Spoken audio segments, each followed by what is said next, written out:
Perkins in class, I decided to learn about Sir Isaac Newton laws of motion. I found a car called Rocket Car in this book, Top 20 Science Projects.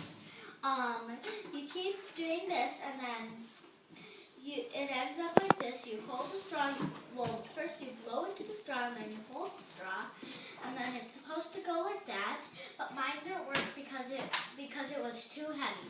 Now I'll show you how mine works.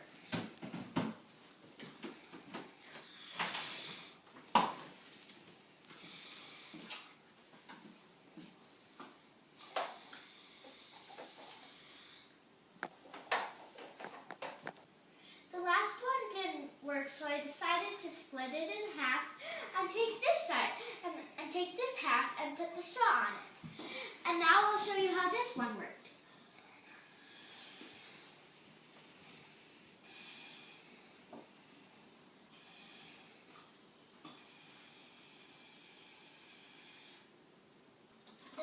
The last one didn't work very well, so I decided to make another car.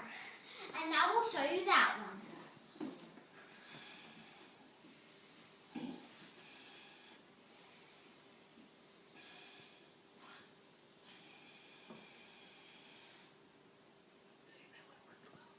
That one worked well. I tried to make it lighter, but that one didn't work at all. So I decided that this one is the winning car because it went the furthest.